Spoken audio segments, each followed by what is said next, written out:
Imagine um homem simples, um homem de mãos calejadas pelo trabalho duro, cheirando a rede, peixe e suor.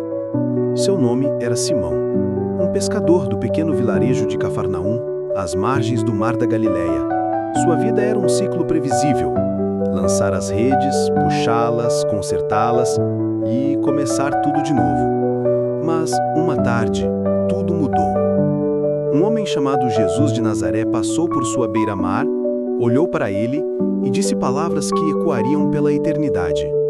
Você é Simão, filho de João. De agora em diante, você se chamará Pedro. Pedra. O que aquele homem quis dizer? Como um pescador instável e impulsivo poderia ser uma rocha? Esta é a história de Pedro. A história de como um homem comum, cheio de falhas e medos, foi transformado no grande alicerce da igreja. A história de fé, negação e redenção. Pedro não entendeu na hora, mas decidiu seguir. Ele testemunhou o impossível. Viu Jesus curar os doentes, acalmar uma tempestade com uma única ordem e, numa noite de trabalho infrutífero, ordenar que lançassem as redes uma última vez. O resultado? Uma pesca tão abundante que as redes quase se romperam. Pedro caiu de joelhos e disse: "Afasta-te de mim, Senhor, porque sou um homem pecador." Ele sentiu o peso da santidade de Jesus. Mas o mestre não o afastou. Pelo contrário, deu-lhe uma nova missão. Não tenha medo. De agora em diante você será pescador de homens. E Pedro, sempre impulsivo, foi o único a dar um passo para fora do barco, literalmente. Num momento de coragem divina, ele andou sobre as águas. Mas então, o vento e as ondas chamaram sua atenção. O medo tomou conta e ele começou a afundar. "Senhor, salva-me!" gritou. E imediatamente a mão de Jesus o segurou. Esse era Pedro, uma mistura de fé explosiva e dúvida humana. Um dia, Jesus fez uma pergunta crucial: "Quem vocês dizem que eu sou?" Foi Pedro, sem hesitar, quem deu a resposta que mudaria tudo. "Tu és o Cristo, o Filho do Deus vivo." Foi uma revelação divina. Jesus o abençoou e confirmou seu novo nome. "Você é Pedro, e sobre esta pedra edificarei a minha igreja." Mas a glória foi seguida por uma sombra. Jesus começou a falar sobre sofrimento e morte. Pedro, protetor e orgulhoso, o levou à parte e o repreendeu. "Nunca te acontecerá isso, Senhor." A resposta de Jesus foi dura: "Para trás de mim, Satanás." Em um instante, ele passou de rocha para pedra de tropeço. Ele ainda não entendia que o Messias precisava morrer para vencer. E no Monte da Transfiguração, ao ver Jesus em glória, sua reação foi puramente humana. "É bom estarmos aqui, vamos fazer 3 tendas." Ele sempre queria fazer algo, construir, agarrar o momento. Mas alguns momentos não são para serem construídos, apenas vividos. A noite do julgamento chegou. No jardim do Getsêmani, Pedro, outra vez impulsivo, puxou da espada para defender seu mestre.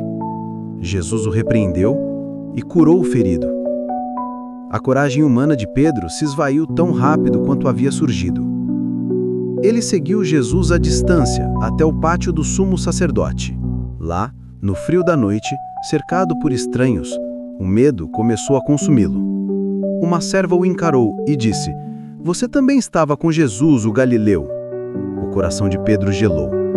"Não sei do que você está falando." Ele se afastou para o portão. Outra pessoa o viu. "Este homem estava com Jesus de Nazaré." Ele jurou: "Não conheço este homem." Finalmente, um grupo se aproximou. "Realmente você é um deles. Seu sotaque o trai." Então Pedro, cheio de raiva e medo, começou a amaldiçoar e a jurar: "Eu não conheço este homem!" E naquele instante, o galo cantou. E os olhos de Jesus se encontraram com os de Pedro. Não eram olhos de ódio, mas de uma dor profunda e de uma verdadeira profecia cumprida. A Bíblia diz que Pedro, saindo dali, chorou amargamente. A rocha havia se despedaçado. 3 dias depois, as mulheres voltaram correndo com uma notícia insana: o túmulo está vazio. O Pedro, que havia negado, ainda era um deles. Ele correu mais rápido que todos para o túmulo e viu. As franjas de linho estavam lá, mas o corpo não. A esperança renascia, mas a culpa ainda doía. Tempos depois, Pedro decidiu voltar ao que sabia fazer, pescar. E numa manhã, assim como no início, um homem estava na praia. Era Jesus. Ele preparou um café da manhã para eles, à beira do mar, sobre um fogo de carvão, o mesmo tipo de fogo que iluminou a negação de Pedro. Pedro, você me ama? Sim, Senhor, tu sabes que te amo. Cuide dos meus cardeiros. Uma segunda vez. Pedro, você me ama? Sim, Senhor, tu sabes que te amo. Pastoreie as minhas ovelhas. Então, uma terceira vez. A pergunta perfurou o coração de Pedro como uma espada, remetendo às suas 3 negações. Pedro, você me ama? Senhor, tu sabes todas as coisas, o Senhor sabe que te amo. Cuide das minhas ovelhas.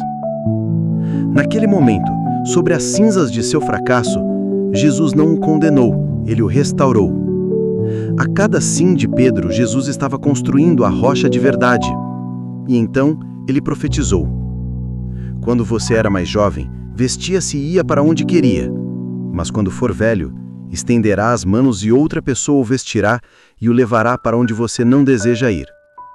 Jesus sinalizou que Pedro, um dia, morreria como um mártir, glorificando a Deus. E Pedro cumpriu sua missão. No dia de Pentecostes, ele, que tinha medo de uma serva, pregou com ousadia para milhares e viu uma multidão se converter. Ele curou, liderou, escreveu cartas e, segundo a tradição, quando chegou a hora de seu martírio em Roma, pediu para ser crucificado de cabeça para baixo, por considerar-se indigno de morrer da mesma forma que seu Senhor.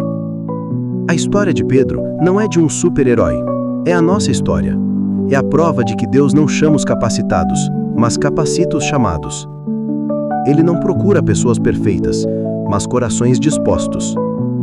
Ele pega um pescador impulsivo e medroso e, através do perdão e da graça, o transforma em um homem vigoroso em palavras e na obra de Deus.